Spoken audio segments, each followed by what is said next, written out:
chapter 4, verse 16 and 17 has brought some clarity. What do we mean when we say the word action? And we do not mean when you say you are, there's a karma, there's an action. You cannot attribute the word action to a mere motion or mechanical movement. Karma does not apply to a machine like a car engine. And then you say the car engine has karma. No. When you say karma, which can mean two words, by the way, karma can mean an action, but karma can also mean a karma pala, the result of action. So I could say to you now, I've applied the karma and I've gotten karma back. And you say, what? I've applied the karma, I did a karma, and I returned and I got karma back. So what I really said was I applied an action according to your discretion, and what you received was karma pala back. You received a consequence, a result, a byproduct of the qualitativeness of your action. So whatever a return of investment comes back to you, it comes back to none other than the doer that in some way was connected to that result. You will never receive a result that you are not in some way familiar, or in some way you could infer why you might have received that result. There may be some times where you might say, I have no clue why this is happening to me, or where this stage is coming from, or you might have seen it in those who are closer to you, where you thought you knew them for maybe 40 years, and in one fine year, there is a total change of personality, total character change. You cannot recognize that person anymore. It's the same body, but their disposition and their interest and their likes and dislikes, it all just changes completely. And you're wondering what happened to this person that I knew. And the same thing can happen to you. Now, you might not know or be able to understand why you can have such dramatic change in disposition or personality. But you can tell one thing for sure is that there must be some connection to some past causes that are invisible. It's not like there's some invisible hand that's, by its own choice is making you or someone else do what they do. That invisible hand is what we call your karma pala. It is a product of a array or a mixture of various actions that have collected themselves through the course of time. Every year, how many actions do you do in 1 year? Maybe let's recall 1 year of our lives. Let me ask you this. Can you recall 1 year in the last 10 years where it stood out more than any other year? It sort of had this, a lot of things happened, right? And it's almost like you just entered as this brand new chapter that was not there before. It brought a whole host of new friends, connections, and people, and even the type of conversations that it brought into your life is very different than the kind of conversations that were occurring maybe 10 years before that. Can you recall one of those moments? Maybe not in the last 10 years, but maybe even 15 years or 20 years. Now, if you can, then you ask yourself, why has that particular year gone that way? Why has it, occurred in this kind of a very, almost a forceful way? It's almost like things were building up, building up, building up, and suddenly, one fine day, amidst that gradual buildup, it all just came to be. And then you're like, wow, things are happening. Now, the thing is, you may not know it's happening while it's happening. You only come to realize it's been happening after it's happened. Do you relate to this?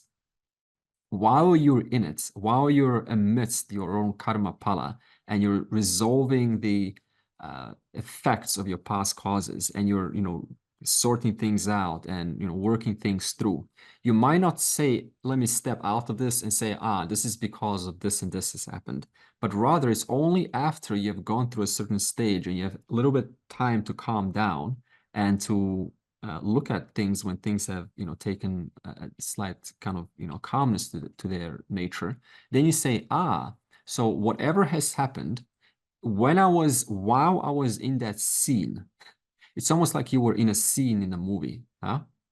And there were just things, going on, and sometimes they didn't make sense.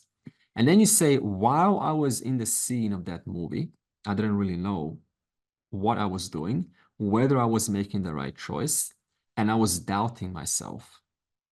Hmm? I was doubting my ability to resolve it, to pull through it. I was confused. That's what you think.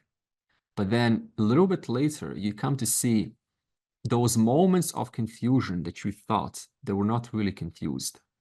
Those moments of feeling lost, they were really not entirely being lost. They were necessary for you to go through that moment, to reflect upon, and to exhaust that push of those past causes that sometimes you just could not come out of. You just had to go through it.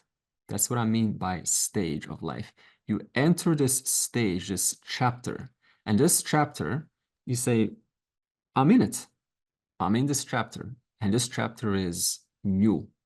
It's a brand new chapter of my life. And you say, well, now I have to, right? This is the new requirement that I have to work through. And so now your life becomes, right, a different form of duty, attendance. And while you're attending, in that attendance, you're applying more actions, more karmas. But now one of those karmas, there's a pressure. And suppose you met someone or something, or you got involved in some situation. And that situation, as rich as it is, it doesn't provide you a certain need that you don't even know about. Suppose you have a need for social connection, and the place you're in is wonderful in different ways, financially, and it's safe and it's quiet, but something's missing, and the social is missing. So now you come to see that I've got everything that I wanted, but my belonging, my communication is not letting itself flourish. So now you start to feel a certain kind of a pressure to fulfill that. And someone comes to you and says, hey, I want to talk to you. And they're the first person who are available in this place. And you say, finally, I've got someone to talk to, and you're happy. But very soon, you discover that this person doesn't share your values. And so while they're talking to you, and you sincerely need to fulfill that desire for social belonging, they happen to have a very different kind of view that you would not otherwise be involved in. But now your intellect starts to work against you, and it says, yeah, but at least I'm getting this emotional oxygen of belonging. And they start to influence you slowly, and all the while it is not in your favor to be involved in this kind of discussion, like gossip and negativity, and it's just kind of gloomy, suppose. And what happens is you start to engage what's called vikarma. Vikarma is a second kind of action that is inappropriate. And so you say, well, why am I engaging in vikarma if I know I'm a good person, if I know that I, care about ethics? And the answer is because if you look deeper, it's because there's a certain need that you're trying to fulfill, that you genuinely need. And that pressure is so large that you're willing to compromise your core values to fulfill that need. There's a book called Nonviolent Communication. And one statement that got me there is, what's his name? Marshall. He said that everyone, if you want to understand all human behavior, it's like this. Everyone is just trying to fill their needs. That's it. Everyone you will ever meet is just trying to fulfill their unmet needs. I thought, wow, that's powerful. Unmet needs. And those unmet needs come out in various ways. And when they're unmet, the person then has to engage in ways to meet them. And that's how manipulation can start, unbeknownst to the individual. Ways to maybe make them fearful, make the other, tell them a false story, just to engage that sense of response that I matter. So now I have to blow up my story. Who are you? Oh, I'm this man, and I went here, and I've written this, and I'm an author, and I've got this. But actually, you might have written a few articles here and there, but now the story is large. And so I made the story large to get a response because I have an unmet need, and I engage what's called vikarma, an inappropriate action. And when that response comes, it meets my unmet need. And then I tell my brain, so the way to get this again is to again engage in vikarma, inappropriate action. And every time one engages in a different form of a vikarma, which becomes easier next time, it becomes normalized. So now the intellect again starts to work against you and says, yeah, but, every once in a while, we can, get a little bit silly. We can, I can just meet my needs. This is healthy for me. Now the intellect starts to learn that it's okay to fight for what is adharmic. It is okay to protect what is by nature not good for you. And so when the intellect gets trained like this, next time it is given a story, it again starts to work itself against you until eventually vikarma, or inappropriate actions or decision-making, becomes normal. And what this does, it has an unseen adrishtapala upon you. And how so? Well, it makes you see that now I have to hide and I have to protect my story. So the next time you have to say something that is not entirely true, you slip. And then they say, well, didn't you say last time this? And you say, yeah, I said this last time, but now I have to quickly make up a new story to make it normal, like it's all part of the whole big play. So now you become a narrator of this big story for yourself in your own little world. You become an author that has to change the script because of that earlier,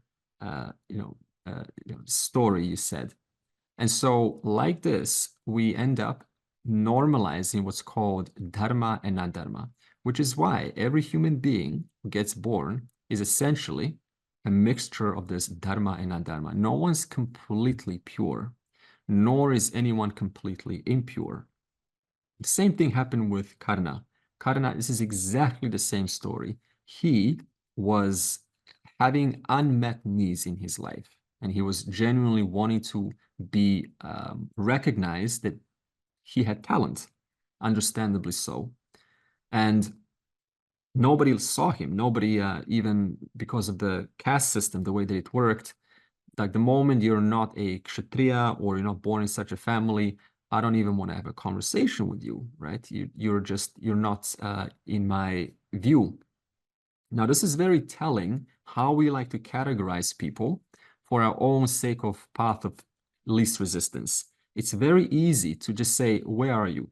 Who are you? And then I'm trying to now establish and build an image of you for whose sake of unmet needs. I have a need to build an image of you. So I will now quickly try to establish where are you, who are you, and what is your relation to me. so that I can feel comfortable and I can box you up and say, nope, you're not for me, you are for me. And this is how we train our minds. See this? And it becomes a normal thing in the society. So now every time you kind of categorize like this, what do you think you're doing to the reality, to Ishvara? You are boxing reality up. So now when a person of that nature comes to class and we say that all that is here is one without a second, it's a direct contradiction to what my brain has been doing, boxing things up, putting them into categories. And that person walks and says, I'm going to figure out the Lord. I'm going to figure out what this is all about. But now what happens is, because I have those unmet needs, suppose in this case, the self-esteem need, as we spoke about, the Maslow's hierarchy of needs. So suppose they are in the number 4 as self-esteem, and they don't have those needs met. Or amongst that, suppose their social needs are also not being met. So self-esteem needs are not being met because of the vikarmas that I have to now, bear this story. I have to justify how I said all those things, and so that makes you not so confident or valued in your own eyes, and social belonging. So now this person comes to class and says, I want to learn spirituality. Why? Well, I want to understand oneness.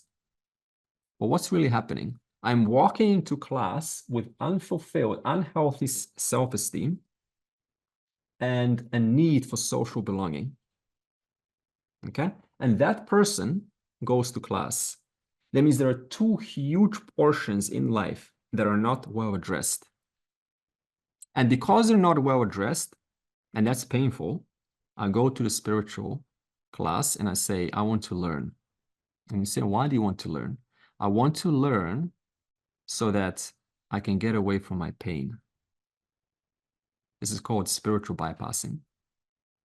Swami Dayananda once said, before you go to Vedanta, you need to settle your accounts with the world. You do not enter Vedanta if one or more of these needs are unmet or unhealthy, because they will constantly buzz in the mind, and the whole journey will be in the name of helping out one's self-esteem and helping out and build some connections. So now spirituality becomes about community and, which we had, with certain groups in the 1970s, 80s, self-esteem, right? You find so in other words, you build up your self-esteem while Vedanta is telling you your nature is free of the individual who you think you are. And yet I'm coming there to build up this individual. So this is the why and how this can not help us if we try to spiritually bypass this journey. So what we really want is to understand that karma and vikarma, these 2 terms, they do happen at the level of your body, mind, sense complex, and they will continue to happen. But now Krishna mentions one more word, which is akarma. Now, akarma, we often interpret as actionlessness. And we think of it as physically not doing anything, right? So there's a conflict, and then someone says to you, what are you going to do about it? And you say, I'm not going to do anything about it. I'm going to just be actionless. And that's how we interpret this word actionless. But this is incorrect according to Krishna. The word actionlessness cannot ever apply to karma or vikarma. Because karma or vikarma, the nature of your body and mind complex is to engage in action. It cannot not engage in action. Try to sit still right now for 1 minute, like we've done last week. Effortlessly sit down for 1 minute. And you'll say, excuse me, effortlessly sit down for 1 minute? Do you know how much effort it requires to sit down still in a meditative pose? That's a lot of effort. So any form of trying to not do in itself requires a doing.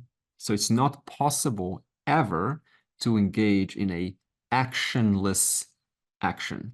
The only place where the word akarma or actionlessness can apply is the nature of who you are, the illumining presence that illumines, in whose presence all of the actions are, and lack of actions are illumined.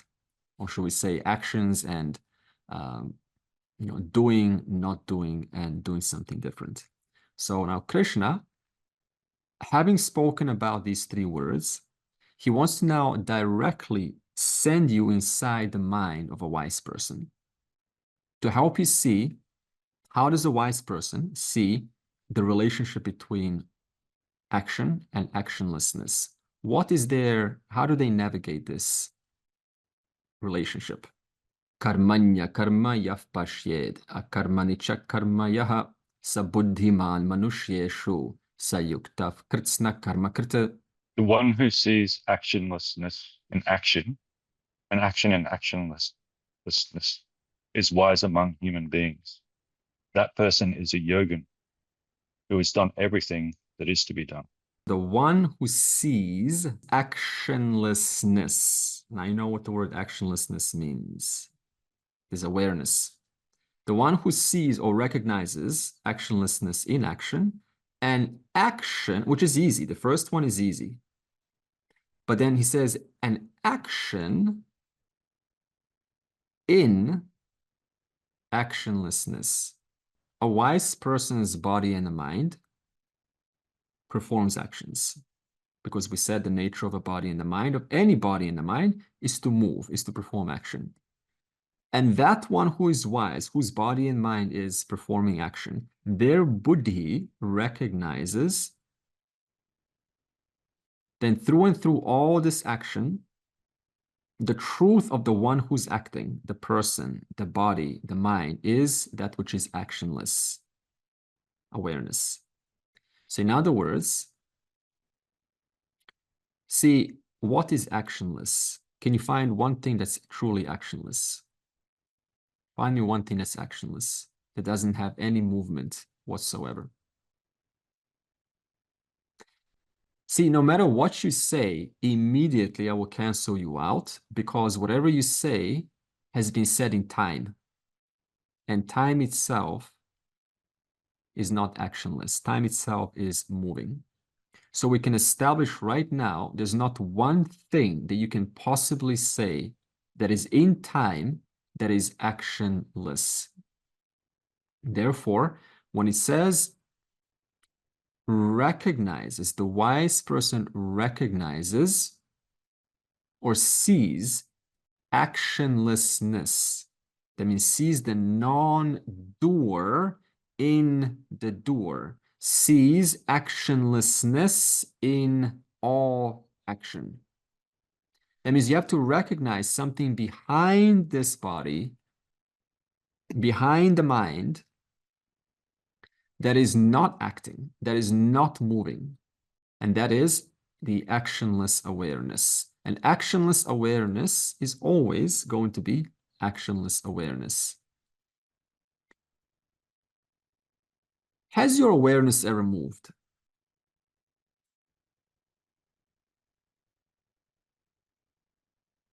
Has your consciousness ever moved?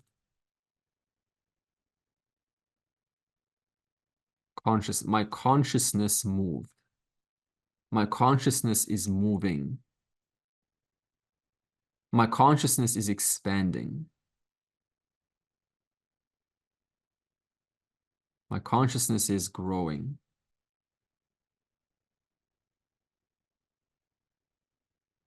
Can you say this? My consciousness is diminishing. It's growing dimmer by the day. I guess you could if, for you, the word consciousness is linked to a mental state of mind. But what you then really mean is that my state of mind is diminishing, is changing. But we're not talking about states of mind.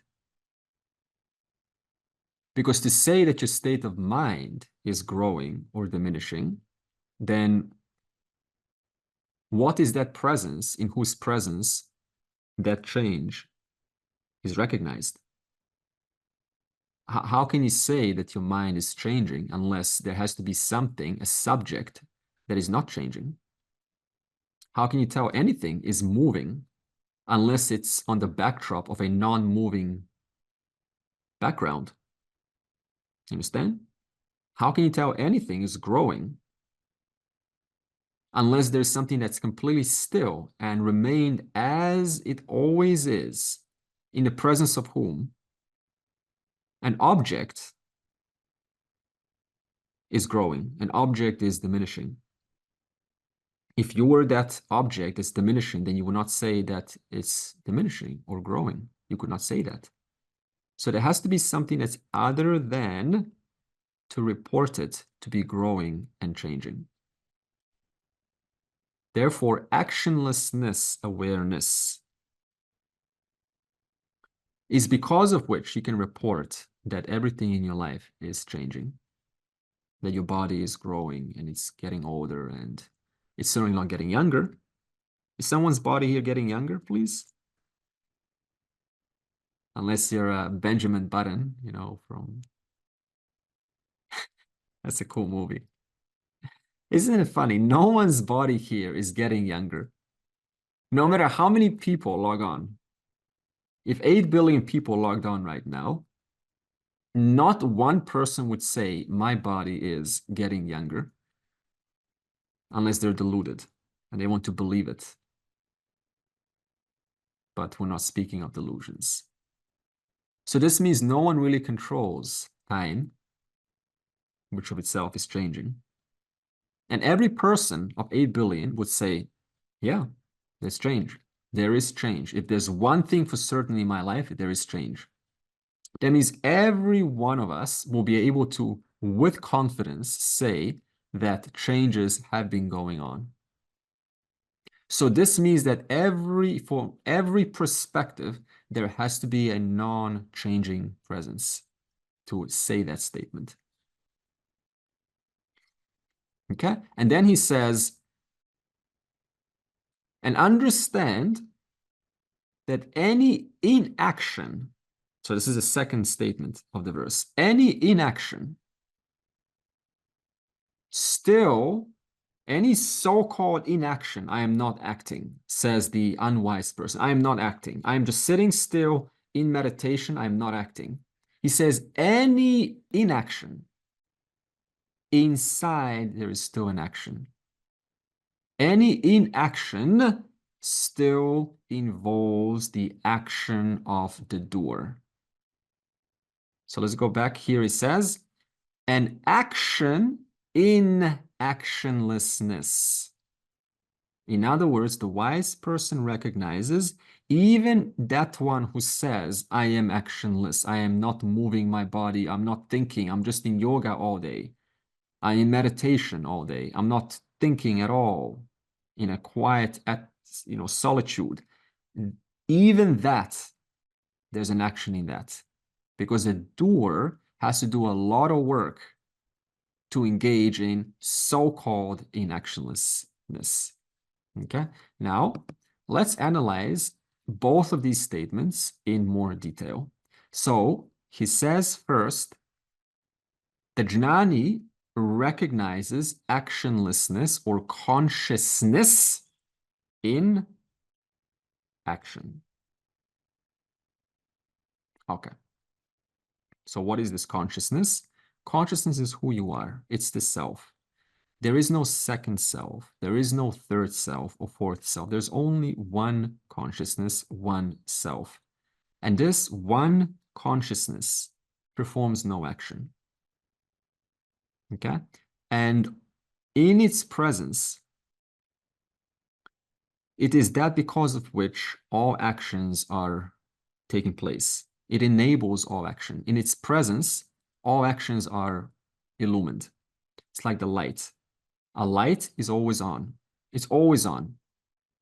And whatever object is stationary in the room, you confidently say, object is stationary. And another object next to it is moving. And you confidently say object is moving.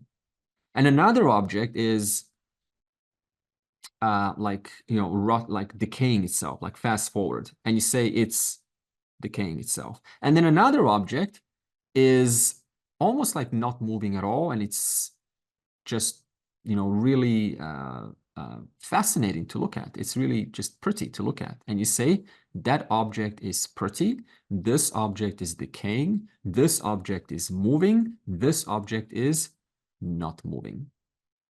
Why?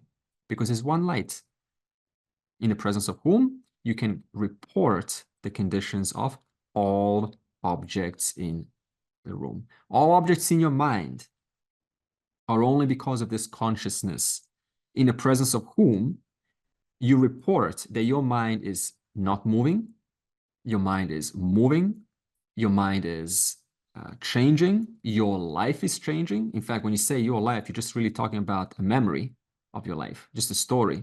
Now, all you're really saying is my story is changing. A story associated to one person is changing. So you say my life is changing. Is your life changing? Shake heads. Is your life changing? Has it been changing for the last 10 years?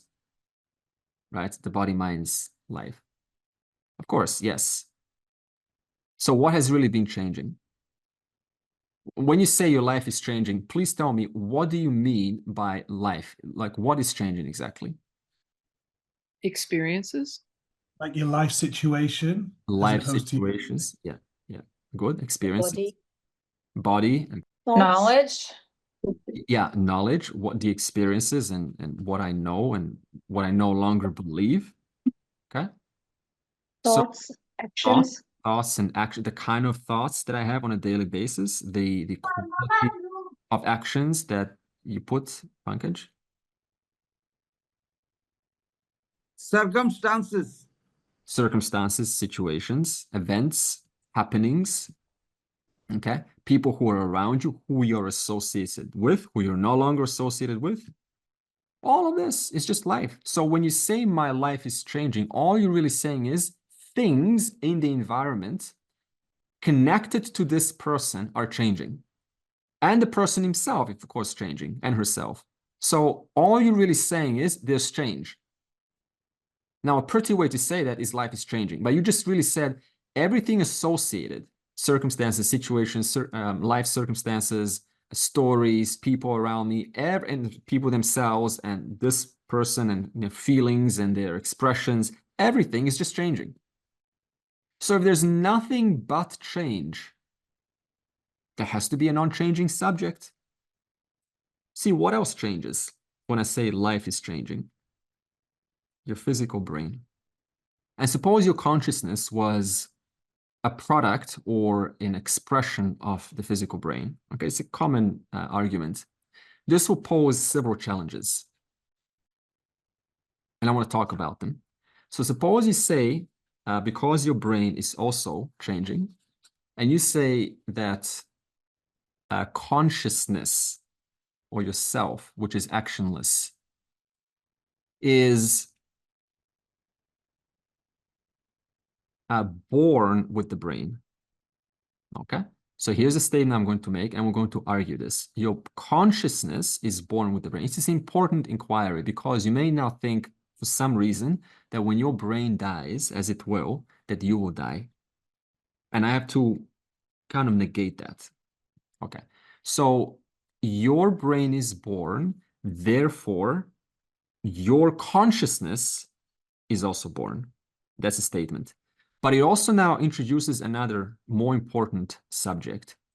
Where, in what is the brain born? It's born in time. Therefore, to say that the consciousness is born with the brain, you're making two statements simultaneously. You're saying that the brain decays. Therefore, consciousness is also going to be subject to decay. And second, you're saying that consciousness is an effect. And what's the cause? The cause is either the brain or time. You understand? Because the brain was not there at one moment. And then in time, the brain grew. And when the brain grew, so did consciousness. Okay, so consciousness is no longer actionless because it underwent change, it underwent movement. Okay, so we have two situations here. Number one, you're stating that time, you don't even have to go into the brain because the brain is born in time, isn't it? So just go back into time, something even more important than the brain. So now you're saying that if you say that the brain gives birth to consciousness, what you're saying is that time gives birth to consciousness. Okay? What you're saying now is that consciousness is an effect and time is the cause. Okay. And you're also saying that the effect can never be without the cause, correct? For example, you have a seed and a tree. So the tree is the effect and the seed is the cause. Can you have a tree without the seed? No, because the whole complex tree grows out of a tiny seed. You need a seed, which is the cause from which an effect, a tree arises.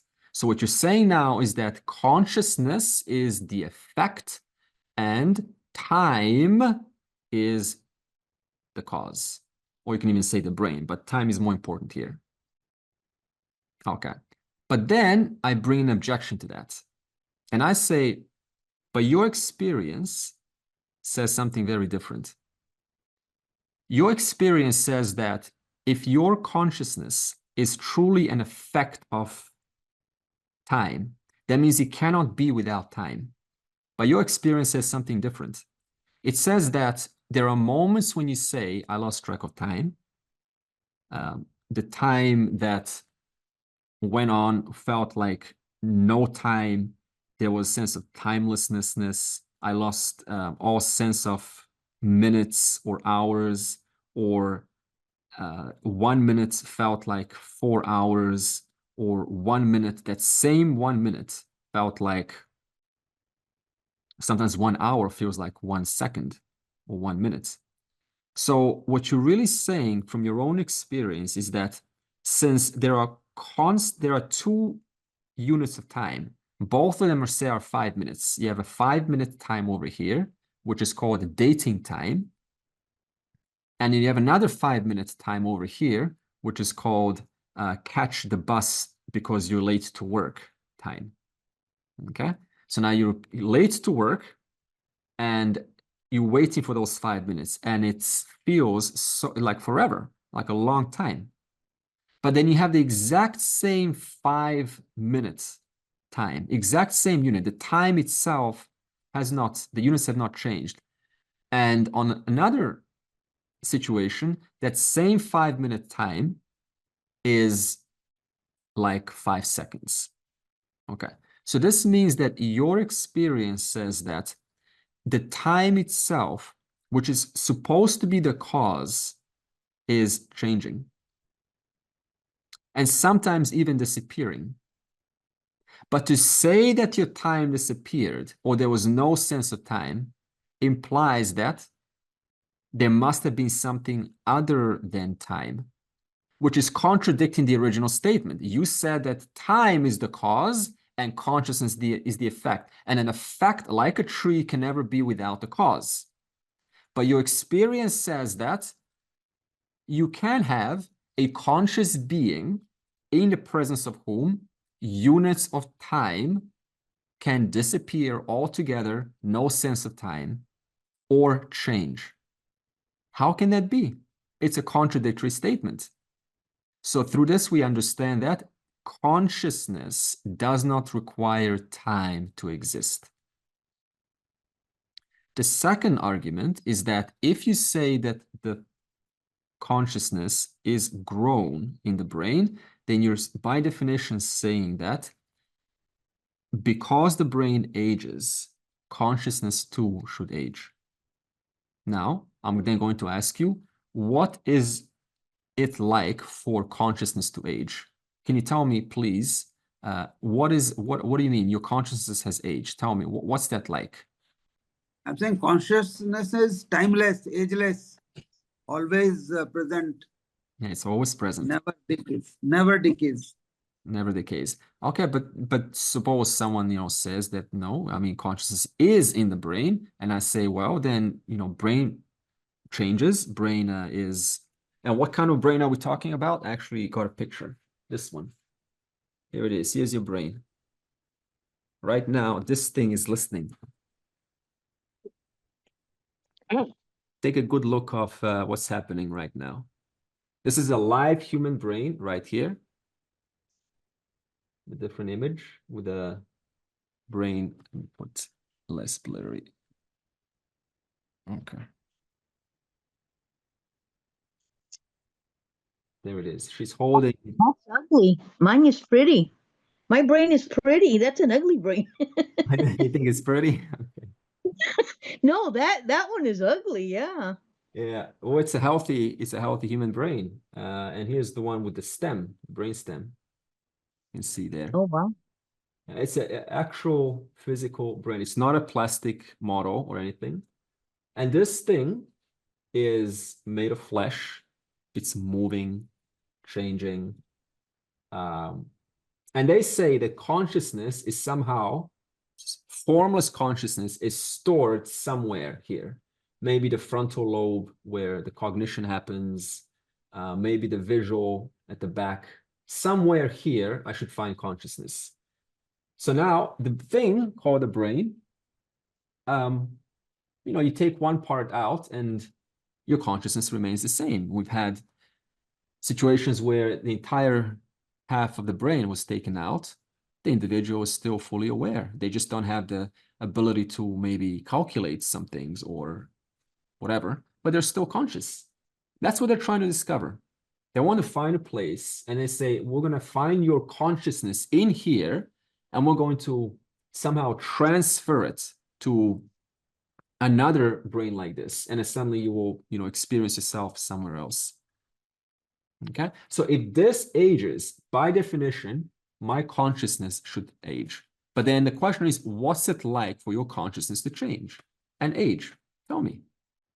And you say, well, no, it's my brain or my thinking ability may not be as sharp anymore. But you're aware of that, aren't you?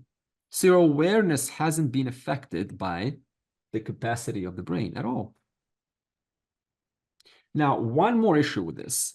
Suppose you say, the third argument, that consciousness one day was not there, the brain was born, and now consciousness is in here, and therefore, as many brains is as many consciousnesses. Right? That's a big one. So if you state this, make this statement, then you have another argument, and that is, okay, so if you have 5 people and all of them have consciousness, right, which has grown because of the brain, you have 5 different consciousnesses. So now you have to ask, okay, then by definition, difference should have an attribute. So now you need to say to me, tell me, how is your consciousness different from mine? Go ahead, tell me. Because you're saying 5 different consciousnesses, 5 different people, 5 different brains, right? How is your consciousness, what attribute or defining feature does it have that makes it different from my consciousness? They evolve at different rates. That's what makes it different. Okay, so it evolves. So my consciousness is different from Ruth's consciousness in the sense that it evolves at different rates, okay? But what really evolves? What really Thoughts, the mind, the thoughts, the mind, the the quality, knowledge coming in Yeah. Awareness. or leaving. yeah, the kind of beliefs you hold, and just to know that there was evolution of thoughts, again, has to mean that there's something other than doesn't evolve. Otherwise, you could not report that you have had an evolution of consciousness unless you are different from that which has evolved. Okay, so again, how would you like to define your consciousness to be different from mine if it truly has been a product of the brain?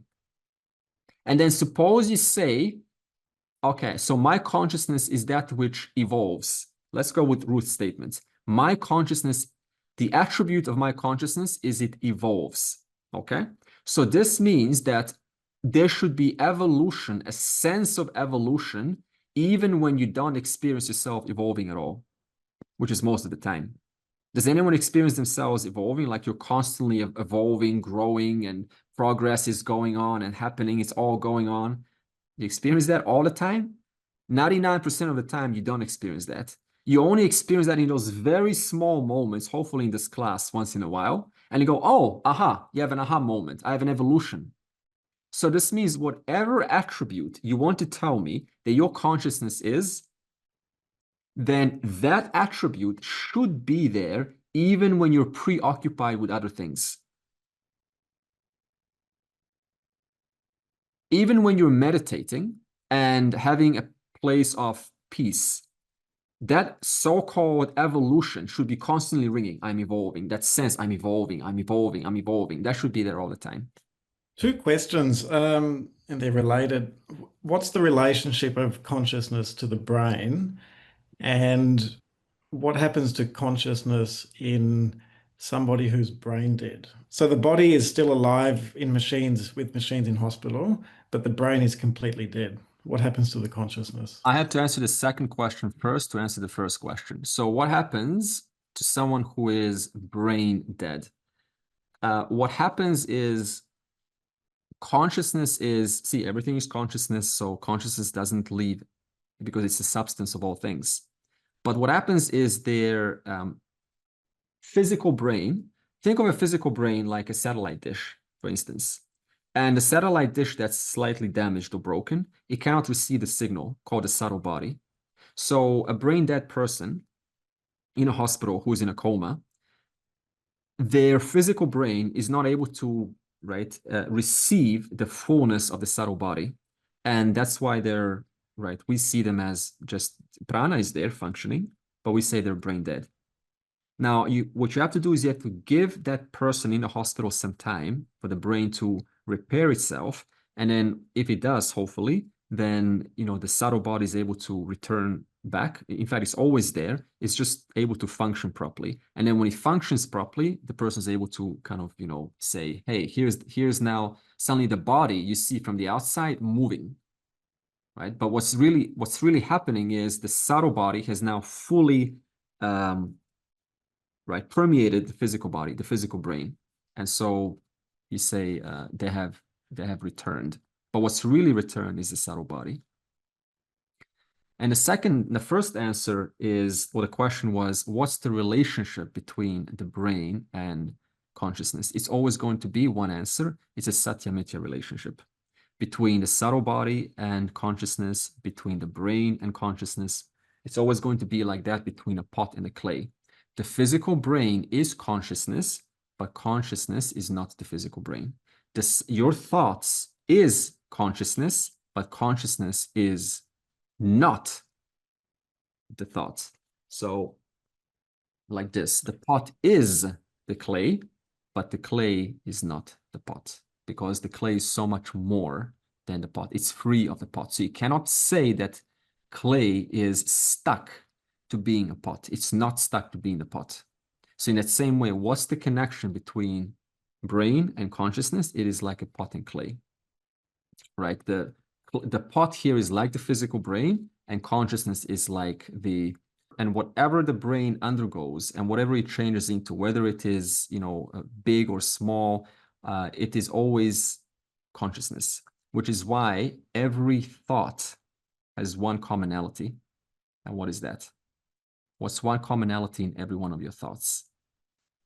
You're aware of it. There's awareness in every single thought. Do you get this? What's one commonality in all thoughts, no matter how different they are, between blue and green and sun and moon and bird and sky and love and hate? What's one commonality there? There's always going to be a presence of consciousness. Okay, therefore, and what does this mean? It means that the content or the substance of every thought is always going to be consciousness. And we have also performed, John, that Satya-Mithya relationship. If you remember, if you reduce anything into smaller and smaller, it all goes into intelligence, including your physical brain, because the brain is a very intelligent assembly of neurons put together. And so to put that together, it implies the presence of very sophisticated intelligence. We can't do this. We can't do this. We can't replicate the complexity of the human brain. The brain grows. Once upon a time, it was a fetus, very small, tiny thing, and cells multiplied in just the right way to give, shape to the heart, different from the brain, different from the lungs and the stomach. And then all those differences to work together in a unison and, symbiotic relationship. So this shows you that everything about this human brain, the very thing that's listening to this conversation now, it's an intelligent putting together. It cannot not be. Okay? And this intelligence, so though you see a brain, it's really just intelligence right now, appearing as the brain.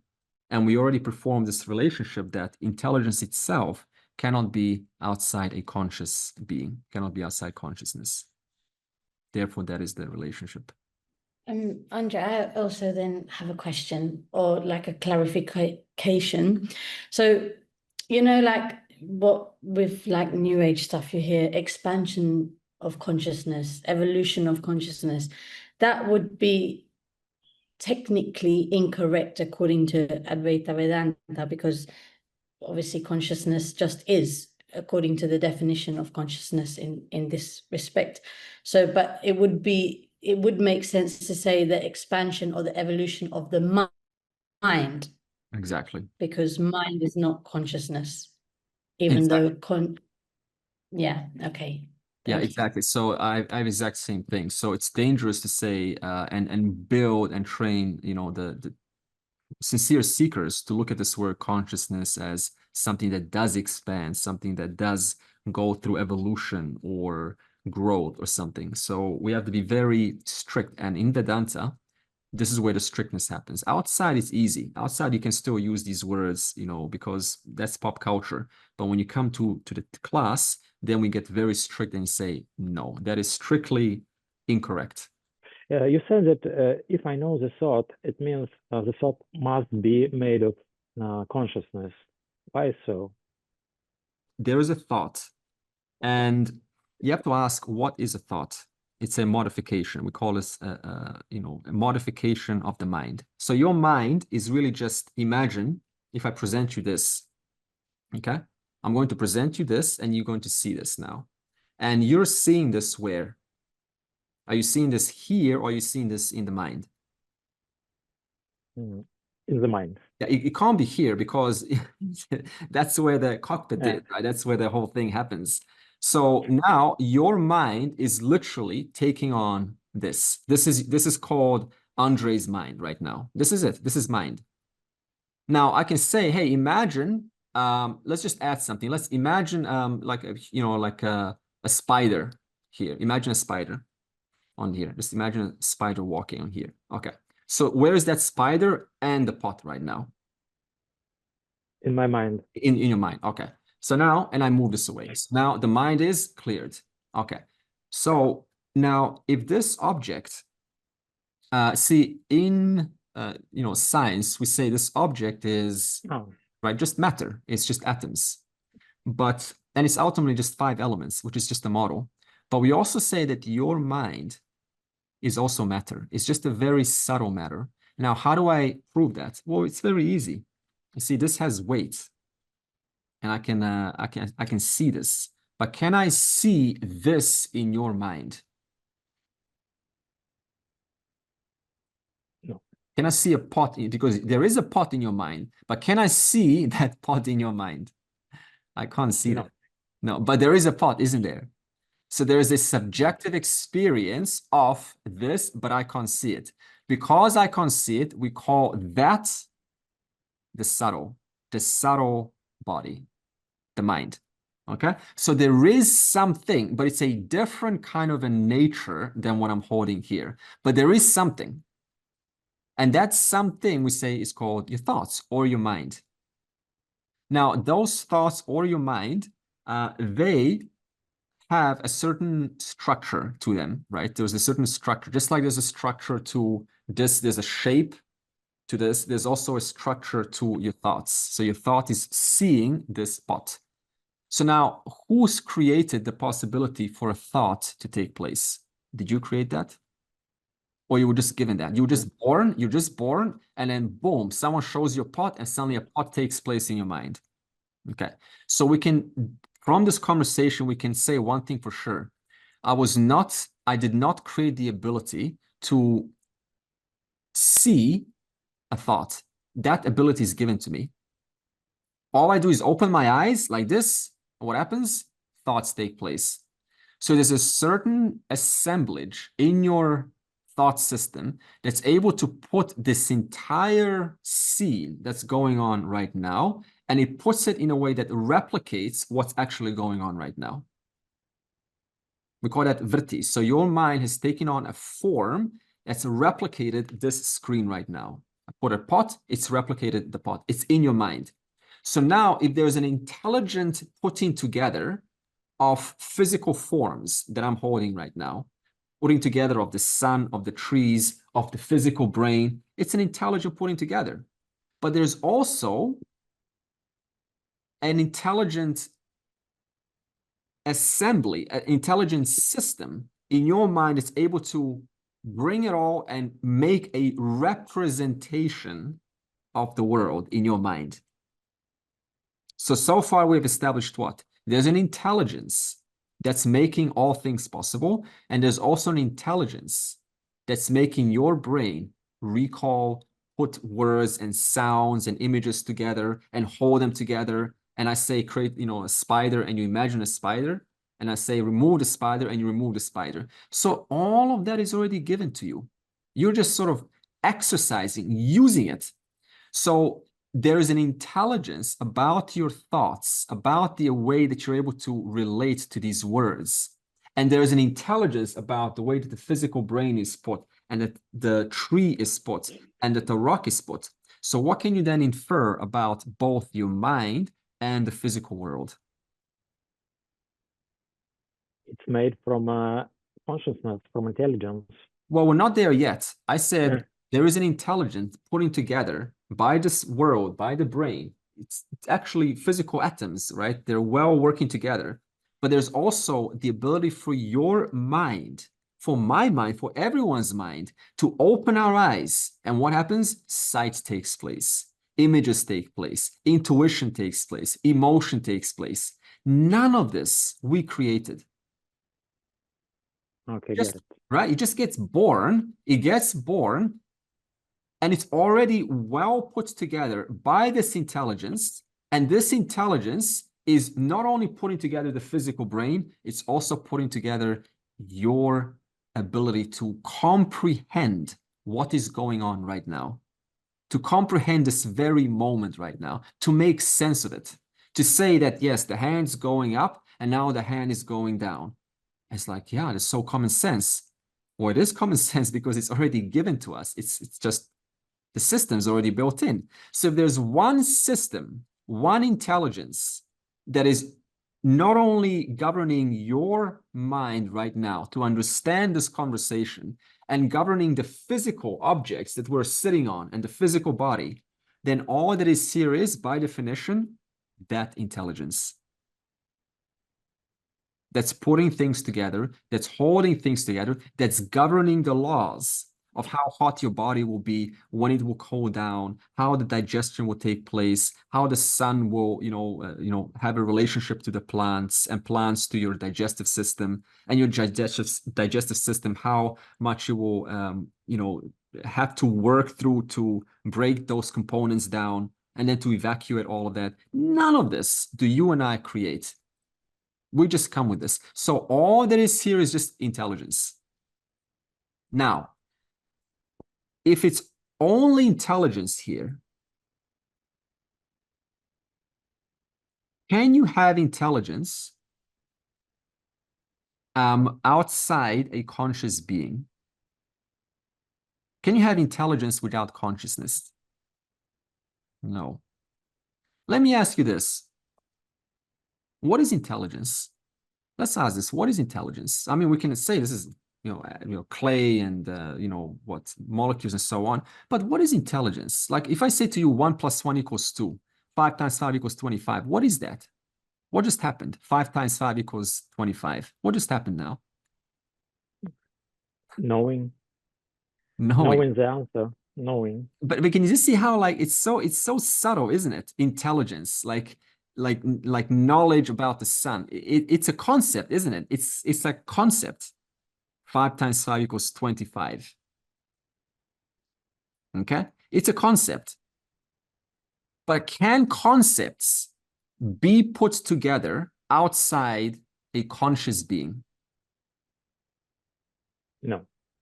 So if my 5 × 5 is intelligence or a concept, and that cannot be put together, that cannot exist outside a conscious being, consciousness, then the very same intelligence that is not just calculating 5 × 5, but is calculating everyone's karma, every single individual here, governed by laws, and every ant, and every fish, and every whale, and every physical object is being put together by this intelligence, then how can that intelligence, whether it's a little bit of intelligence or the all-intelligent principle, how can that put things together outside consciousness? Nowadays, that is, artificial intelligence can replicate intelligence to a large extent without consciousness. So that is the question which is facing the humankind today. Can consciousness and intelligence be separated? Well, that's why we call it intelligent. So it's not, I know they're doing AGI, but see, we're not speaking about,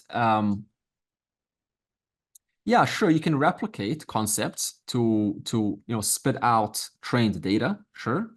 We cannot say it's conscious, of course, it's just trained data, putting the next predictable word forward. So if I say the man goes, then it will basically look for the most common next word when you say the man goes. The man goes to, and so it will say to.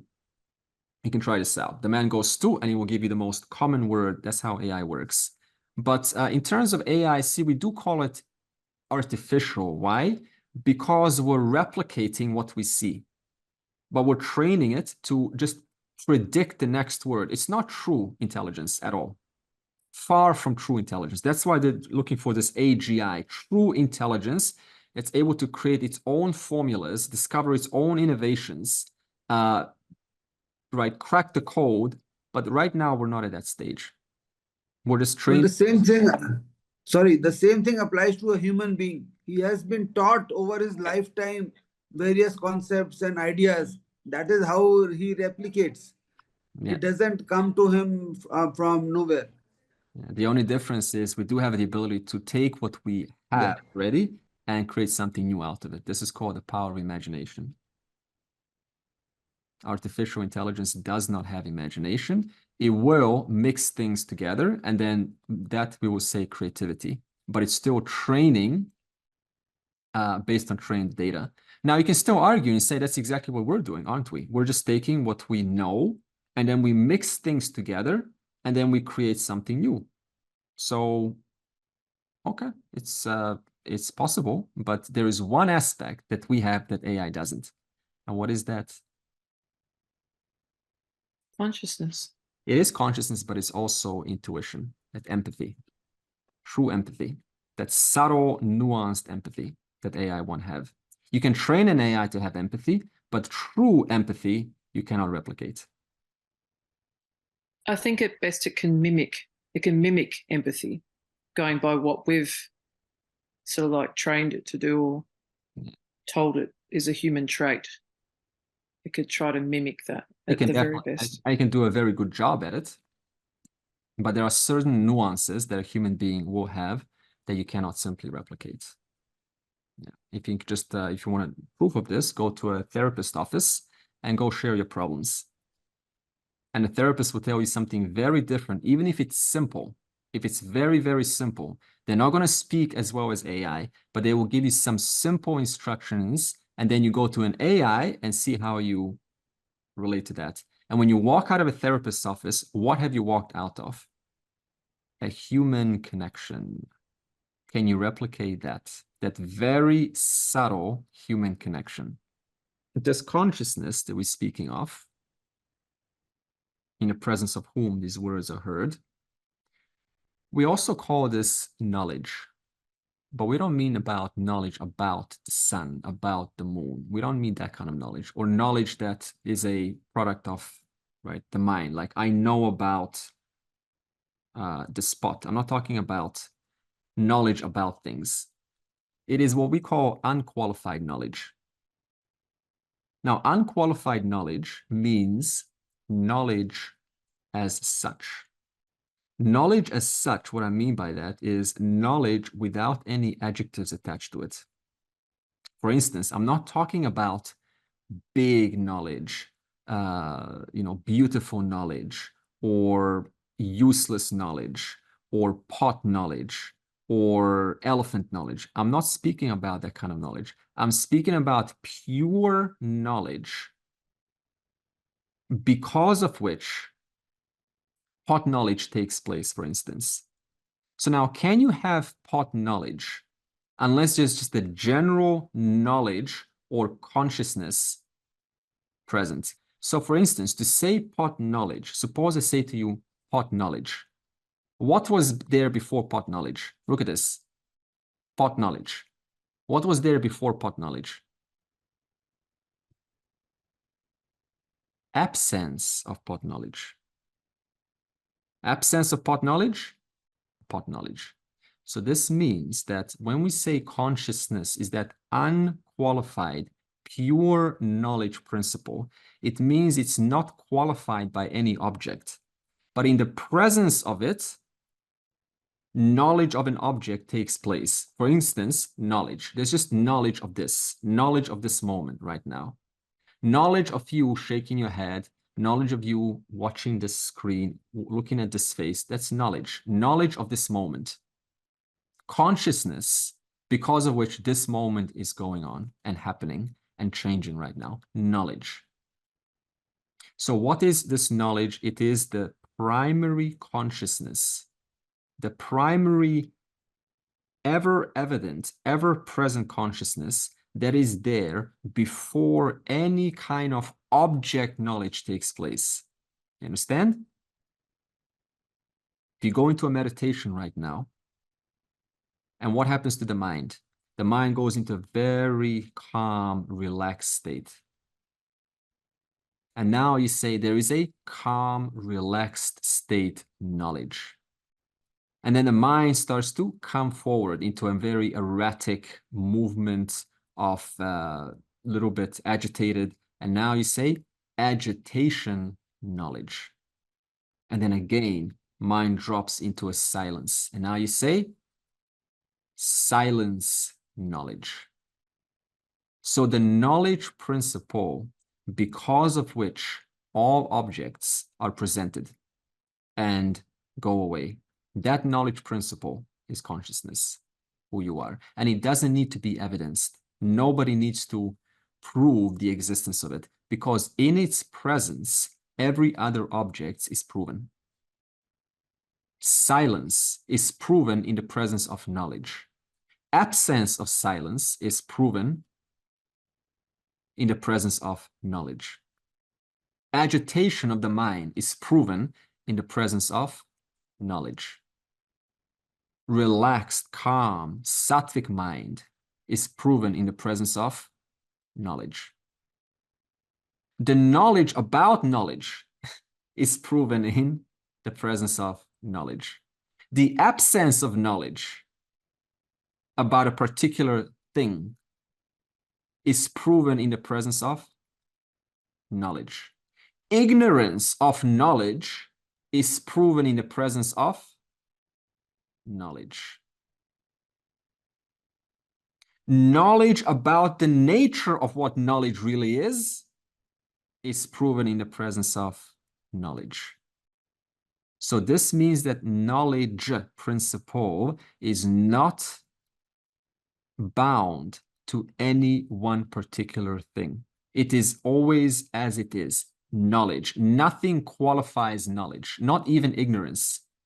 Because even if you say, I don't know what is this knowledge principle, I'm not quite sure, right? I am uncertain of this knowledge or consciousness principle. Well, even that is qualified in the presence of knowledge. Ignorance, knowledge. Knowledge, knowledge. What are you talking about? Knowledge. I get you. Knowledge. Move on. Knowledge. You understand? Knowledge never leaves. That is your nature. And it doesn't need to be evidenced. In the presence of it, everything else becomes evidenced. What is the only thing that doesn't need to be proven? Look at this. I'm going to prove to you that there is a pot. I have a pot. Did you know that? I have a pot right now. I have a pot. And you say, prove it to me, Andre. No, I'm just going to say I have a pot. Believe me, I have a pot. Like, no, I don't believe you. Prove it. Okay, you've convinced me. Here's a pot. Notice what happened. There was no evidence of a pot until I showed you this pot. And then you said, ah, there's a pot. Pot has appeared in my mind. But then I say to you, I'm going to prove the presence of consciousness to you. I'm going to prove that you have consciousness. Prove it, Andre. Prove it. Prove to me that I have consciousness. Because consciousness is the final reality, by the way. There's nothing after that. That is the truth. And I say to you, I'm going to prove it to you. No, I don't believe you. Oh, really? I don't believe you knowledge. How can you prove consciousness? Just the need to prove consciousness implies there's consciousness. Why do you think the current scientific accepted notion is that like consciousness is born upon sperm meeting egg, or that sort of that new consciousness arises from conception? Why, if this is so easily proven and accepted in like Vedantic literature, etc., why haven't we caught up over all these years? Why are we still insistent on the other paradigm? It just requires a lot of maturity, I would say, and a certain faith in the teaching. If you sort of come in with this idea, no, I've heard that consciousness is conceived and it's the way it is in science is more important, and you have this idea that you're just firmly, depending upon for whatever reason, then if I show you that there's a different way to it, you're just not going to listen. You have to have a certain amount of faith in this. Yeah. And the popular media, of course, is always going to win out. It's always going to be louder than niched ideas. But mostly, I would say, in my observation, you need a very qualified mind. Just having a scientific mind is not enough anymore. You need to have that certain, I call it softness, humility. And that's a whole different aspect of a human being. To be able to own up. I don't know. I want to know, but I don't know. Help me. So simple, but it's the hardest thing to do. I don't know. I want to listen. And even if one listens and they stay in the class, even then it's very hard to put aside that voice that says, no, I know so much more, because it's at the forefront of one's mind. Yeah. And so this has to be put, to its right place. I would say humility is crucial.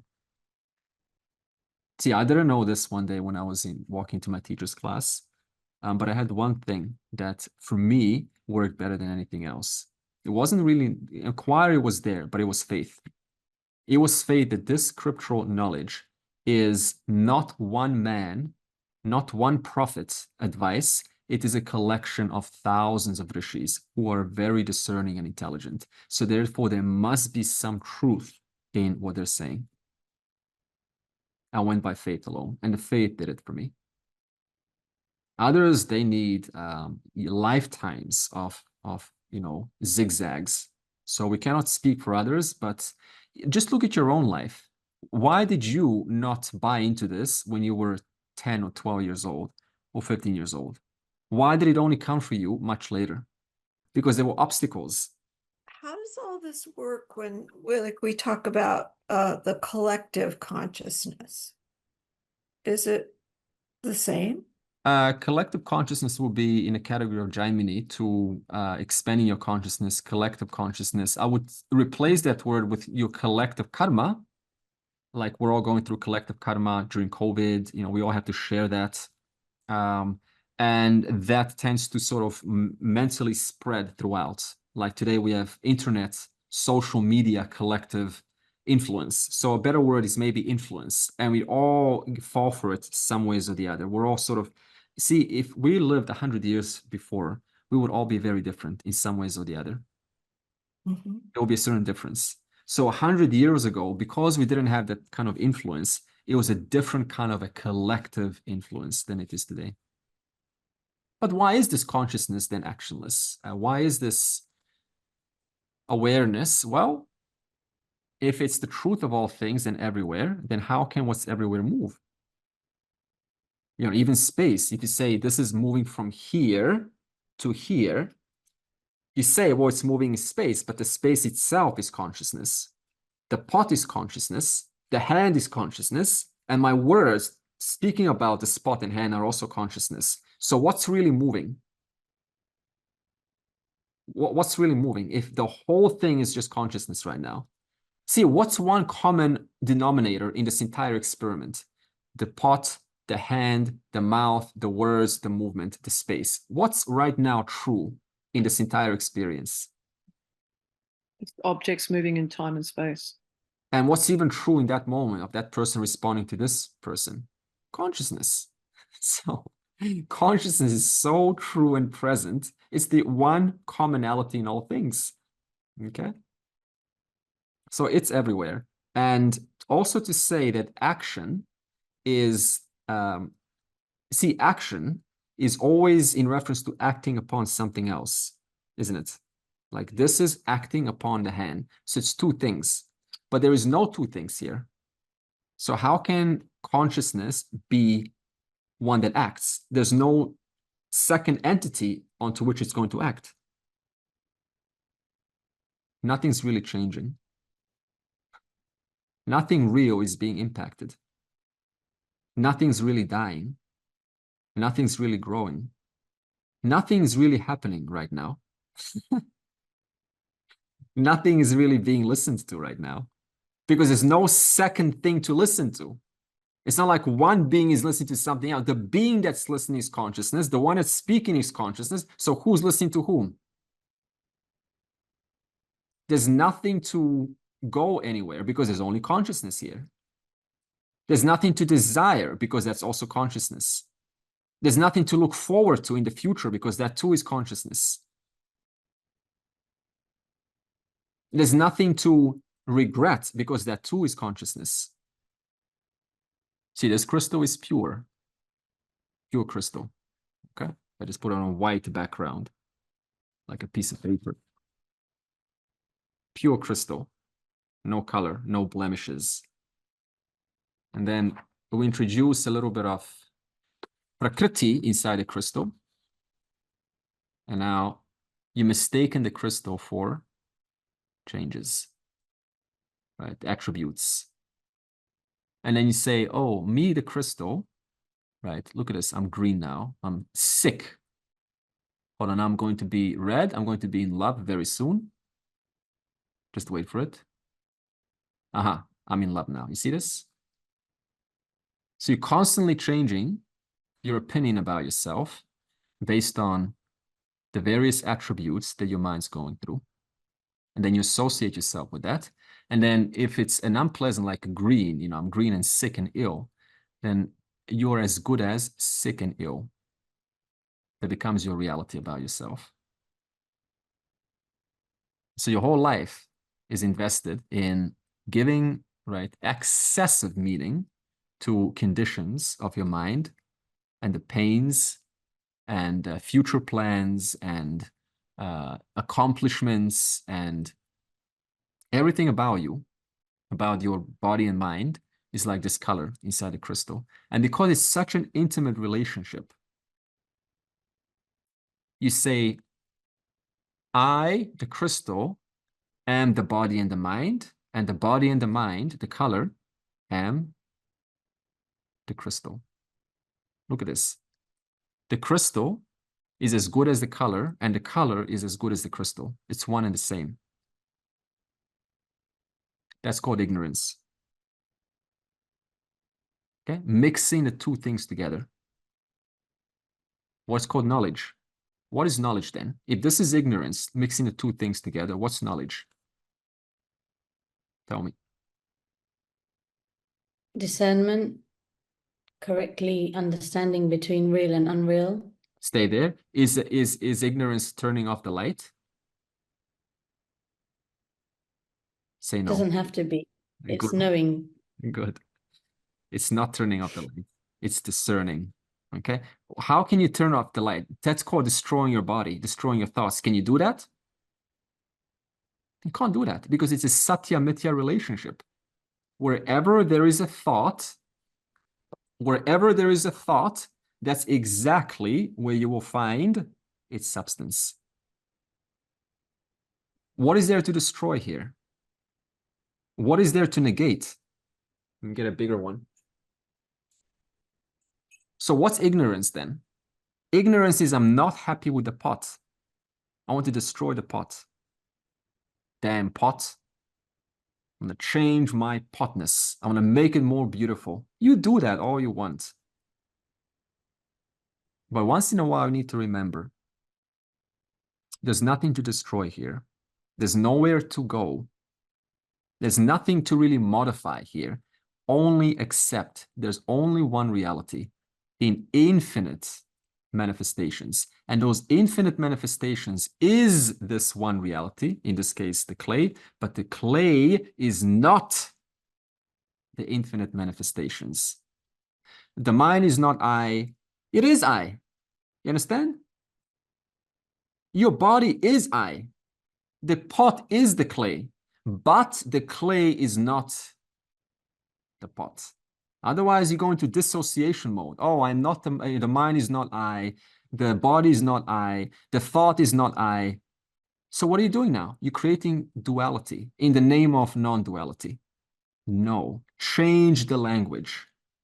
The body, this body is I. The thought is I. But I am not the body and I am not the thought. That's a crucial distinction. What does this mean for us? Are we trying to get rid of action? Is this what a wise person does to become actionless? You're trying to get rid of action? No. Action continues because action is a body-mind product. It's okay. Leave it alone. Only recognize your nature. In spite of action, through and through all of that, there is actionlessness. There is the one substance which is always itself. It never moves. It never changes. Therefore, knowing this, who is there to gain or lose? Tell me. There's only something to gain or lose if you think you're as good as the pot. Because I want to be bigger than you. You see this? Or I want to be bigger than you. So therefore, this pot has something to gain or lose. In this case, gain bigness. So I want to be big. You change that view, perspective, and that whole complex collapses in one moment. There's nothing to gain or lose. And when there's nothing to gain or lose, you're much more free to do what is to be done with much more clarity, more peace and relaxation. Who is there to gain here? A little me. Me, says the pot. Me, help, make me happy. Okay. Next one, right? Like that, all life. Me. This me has to go. And that involves one moment, just changing identity from this body-mind complex to what you are, the actionless one, the presence, in whose presence All of these actions are coming and going, coming and going.